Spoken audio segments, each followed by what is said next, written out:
আজকে যে গল্পটা পড়ে শোনাবো সেইটির নাম হচ্ছে জাপানের এক সম্রাট ও একটি বৃদ্ধ লোক। জাপানের সম্রাট ফুল সাজাবার জন্য পৃথিবীর নানান দেশ থেকে সুন্দর সুন্দর ফুলদানি সংগ্রহ করে আনতেন। এইভাবে তিনি মোট 20টা ফুলদানি রাজমহলে সাজিয়ে রেখেছিলেন। সেগুলো যখনই দেখতেন তখনই তিনি গর্বিত হতেন।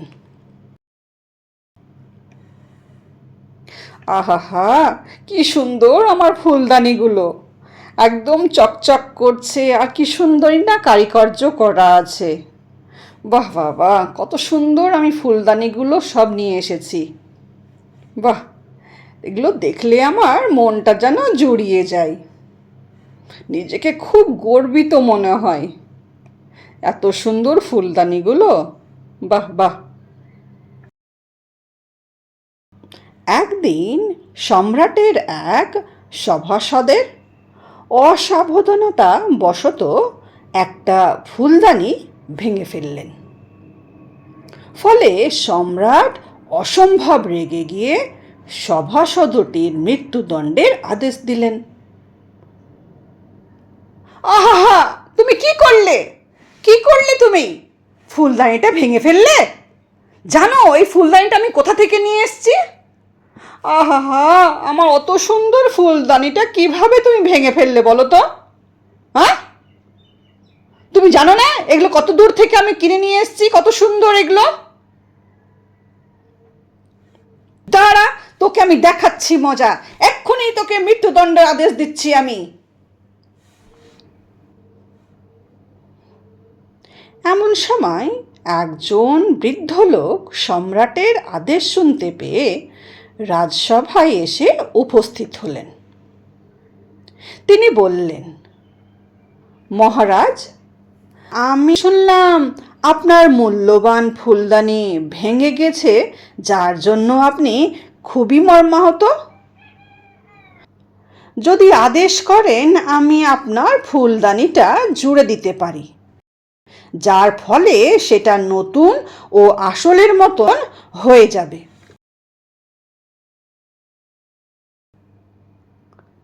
বৃদ্ধের এই অভূতপূর্ব কথা শুনে সম্রাট খুবই প্রসন্ন হলেন। তিনি তখন বৃদ্ধকে সংগৃহীত সব কয়টি ফুলদানি দেখিয়ে বললেন, আপনি যদি ভাঙা ফুলদানিটা জোড়া লাগিয়ে নতুনের মতন করে দেন, তবে আমি অবশ্যই আপনাকে যথাযোগ্যভাবে পুরস্কৃত করব। আপনি যা চাইবেন তাই পাবেন।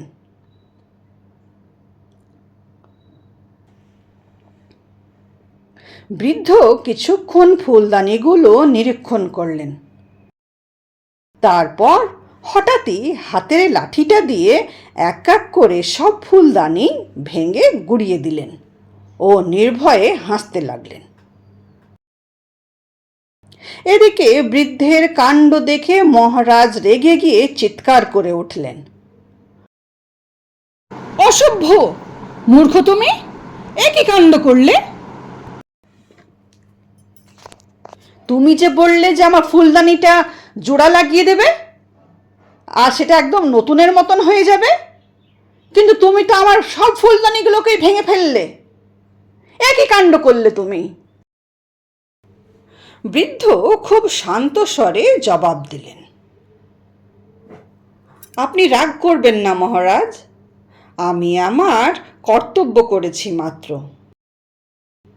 কখনো না কখনো কারো না কারো হাতে এগুলি ভাঙবেই, ফলে 19 জন লোক আপনার আদেশে অকালে মারা যাবে।